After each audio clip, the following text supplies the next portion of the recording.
EJ Dionne, thanks for joining us. Can I ask you something? Of course. Did I surprise you with my Ike answer, or were you expecting it from? Oh, I knew all your answers. Didn't you send them to me ahead right. of time? That's true. No, it's a great answer. Actually, we've got one of the most notable scholars here at the Miller Center has just finished a new biography of Eisenhower that will be published next year, and I know that he similarly drawn to that same address and the importance of it. So yeah, it's really worth looking up. It's very interesting to compare that to Kennedy's inaugural address, because while Kennedy's inaugural address is just this brilliant piece of rhetoric and almost poetry, it's actually more confident in, say, the use of American power in the world. Some would say reckless. I like John F. Kennedy, so I don't like using the word reckless, but we will pay any price, bear any burden, meet any hardship, oppose any friend, support any friend, oppose any foe. Whereas Eisenhower is much more guarded about American power. He famously did talk about the military-industrial complex. It's just an interesting study to compare those two documents, both of which are better than a lot of what we're getting out of politics these days, unfortunately. Oh, let's start with Bill Antholis, director of the Miller Center. EJ, welcome. It's great to have you here in our home, particularly after you welcomed me to Brookings now 12 years ago. So you had a comment before about waiting for Republicans and conservatives to stand forward. Now, I'm wondering your thoughts about conservative columnists. The bench is long and deep on the number of conservative columnists, thinkers both on domestic policy and foreign policy, who have been consistently never Trump. George Will, Pete Wehner, Elliot Cohen, Bill Kristol, so on and so forth. Mike Gerson. I mean, the list is actually hugely long. Rich Lowry and others, Bret Stephens in the Wall Street Journal. And your friend and colleague, David Brooks.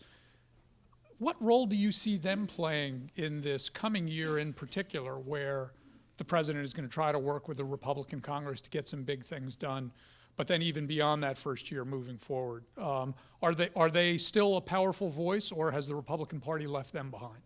That's a great question. I've been thinking about this a lot, because one of the things that troubles me is that there are many courageous conservative voices who have been willing to break with the party over Trump because, in some cases it's specifically over foreign policy issues and his seeming closeness to Vladimir Putin, but in many cases it's over fundamental values and also simply the way Trump is and the way he deals with people and groups. Mike Gerson had a powerful column on the immigration order that he said was a shame, and he used some incredibly strong words to say this is utterly against American values. What troubles me is that in the conservative column world and more generally the conservative intellectual world, this hasn't translated for the most part into the conservative congressional world. Now, why is that? Well, for one thing, columnists can lose their column, but they can't be voted out of office in a Republican primary, say, on the conservative side. Whereas I think as time goes on, the Republican Party will become, in its primary electorate, more and more a Trump party. And the reason for that is I think it is already the case, and George Will himself is a good example. He changed his party registration from Republican to Independent. I think there are Republicans who are not, the liberals have long been gone, the liberal Republicans. Moderate conservatives are uneasy with Trump, and they may be leaving the party. But I think these voices are hugely important. In some cases, to shame Republican politicians who know better. Because I think there are Republican politicians who, in their heart of hearts, know that there are some things badly flawed about where Trump is on so many questions. In a few cases, as I said, Lindsey Graham and John McCain have been about the most out front, and there are others. But I think there are plenty who aren't speaking out, who know the time, who know that they will probably be called upon to do that. But we all, what a columnist can do is to try to keep making arguments and hope at some point they persuade enough people or certain people in a way that makes a difference. And so I am very admiring of that. I am struck that I said during the formal interview that I've been around a long time, so I have a lot of conservative friends, and almost all the conservatives I respect the most were anti-Trumpers. I don't think that's an accident. It's not because we agree. We still fight about tax cuts and all kinds of other stuff. But I think there are just a basic set of small d Democratic values and small r Republican values that are still very important to them. I'm trying not to become a conspiracy theorist because I really hate that. But in the last few days with the Holocaust debacle, the immigration, do you have any sense that this is just a white supremacist agenda that we're seeing? It is really terrible when you are tempted to think that being a conspiracy theorist is the rational way to be, and that it is troubling. I mean, the Holocaust, I'm glad you raised that. And I tweeted about it, and I tweeted it's probably the least judgmental tweet I have sent out about Trump, because I just said I am mystified by how you can have a proclamation on the Holocaust that doesn't mention Jews or anti-Semitism. David Frum, another conservative writer who's been critical of Bush, noted there were about 40 of these proclamations lying around. They could have sort of taken some language from any one of these 40. What the heck was that about? And then to turn around and defend it.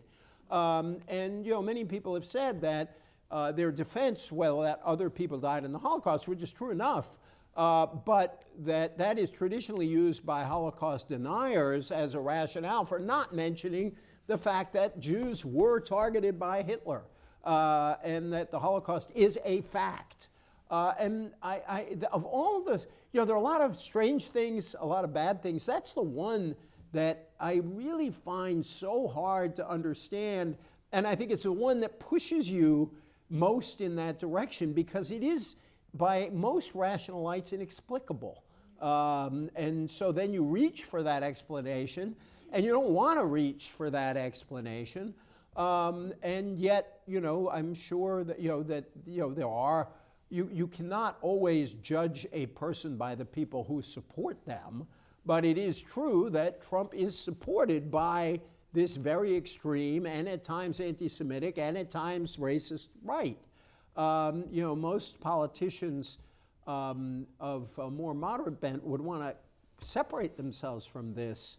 And I don't think Trump has occasionally done it when it became inconvenient, but he hasn't really done it enough. And I think a Holocaust proclamation would have been a nice way to reassure people that he's different than that. So I was very troubled by the same thing. It strikes me that we have three branches and we need balance, and we have policy and law. So my question is, who needs the other more, Congress or Trump?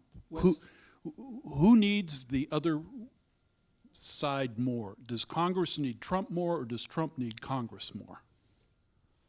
Oh, that's it. I think the answer is partly it depends on what the issue is. Yeah, I think it depends on what the issue is. I'm still waiting for the conservatives who said that Obama abused executive power to comment on the fact that the first days of the Trump administration were government by executive decree. It's really quite astonishing. Day after day, sitting in a chair and signing something that, I think this goes way beyond anything Obama did in the use of executive power. I'd be prepared to argue with my conservative friends about that. I'm sure they'd push back. But all right, if they want to attack Obama, fine. But where are they when Trump is doing this? And so he does have some room. He can't pass his own budgets. He can't pass his own tax cuts. At some point, maybe even the Republican Congress will see fit to investigate certain things. Again, something else I find troubling is that there were a zillion investigations of Hillary Clinton that led nowhere. The apparent lack of interest in the conflict of interest issue raised by the way Trump has arranged his finances is astonishing to me. But maybe someday the Republican Congress will take a look at that, and that's when Trump is going to need Congress. So I think it's on sort of basic taxes and spending stuff he needs Congress, but he may need Congress because Congress could override some of these executive orders, and we're going to see, the immigration one is not the immigration, but the bar on other countries is going to be one of them, where the Democrats are trying to push in the Senate to override that.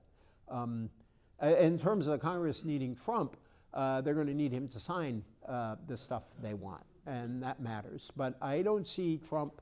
I think he's made his bargain with the Republicans, and if you don't mess with me, I'll give you all these tax cuts and budget cuts that you want. Simply put, do you see anything possible on the horizon that the Republicans can say enough and impeach Trump and bring in Mike Pence, who I think they would much prefer to work with? There are two things about Trump that I have never seen before with a president. One is impeachment talk arising even before he took office. And the other is people talking about the 25th Amendment and pushing him aside for disability. It's amazing how many people have rediscovered. I actually went back and read the 25th Amendment, which I don't think I had done in a very, very long time. And yes, I think there is suspicion already that Trump created some big potential problems for himself with the way he's arranged his finances. So I think that is a vulnerability.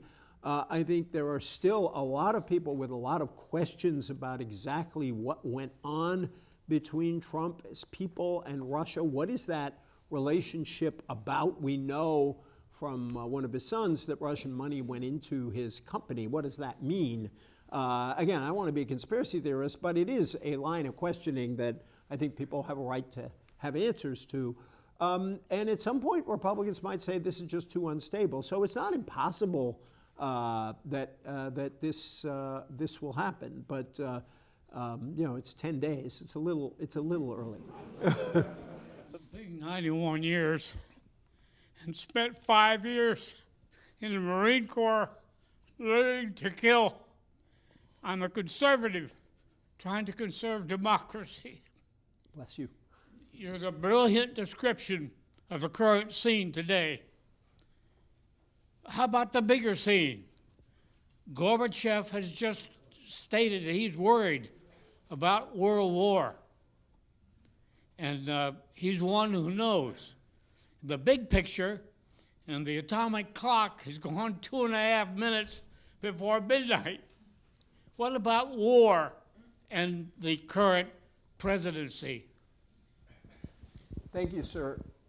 It never seems enough to say thank you for your service, but I just wanted you to know my second father, who would be in his 90s after my dad died, who became very active actually as an anti-war Democrat, was a decorated Marine combat veteran, was a tank commander at Guam, Bougainville, and Iwo Jima, and I saw your Marine cap, and now I listen to your questions, and I think you and my friend Bert Yaffe would get along really, really well. So bless you for your question. Yeah, I think your question is well placed. I mean, I'm worried about, first of all, democracy all over the place. I think democracy is under threat right now, and you're looking at the rise of far-right movements, and even in some cases, far-right governments in Hungary, in Poland. You're seeing the rise of the National Front in France. And that the Trump administration, given Bannon's views, for the first time, the United States may be on the other side of this question. Imagine Angela Merkel, the Chancellor of Germany, is speaking out more forcefully about global democracy than the President of the United States right now. That's very troubling. The President's allies seem to be in favor of a third-party movement that has, at least, to be minimal about it, anti-immigration themes, but really some far-right themes against Merkel. The European Union threatens to fall apart. The president talks about NATO at various moments. He's on both sides of this, but NATO not being important. This is very troubling. Now, I am a hope monger myself, so I have noticed one thing since Trump's election, looking at polling in Europe, which it's almost as if Trump's election has pushed the far right back a little bit in Europe. Merkel is doing better than she did, and so are her social democratic allies in Germany. The far right in France, Le Pen is doing a little less well. There's a new kind of center-left candidate who's rising. So maybe Trump will be a wake-up call to other countries and eventually to our own. And then, with war, we are already at war. And I do worry that the wrong messages sent to Putin could lead him to get even more aggressive, toward Estonia, Latvia, Lithuania, which is totally unnecessary. We have commitments to them. We make those commitments clear. He's not going to move that way. And so I worry about that. But I'm most worried about democracy and democratic values. And I think there's, fortunately, a kind of global movement forming. Trump's election has not just been a wake-up call to us in America. I think it's a wake-up call to people who are small d Democrats everywhere. And as Humphrey Bogart said in Casablanca, this is our fight. So thank you all very, very much.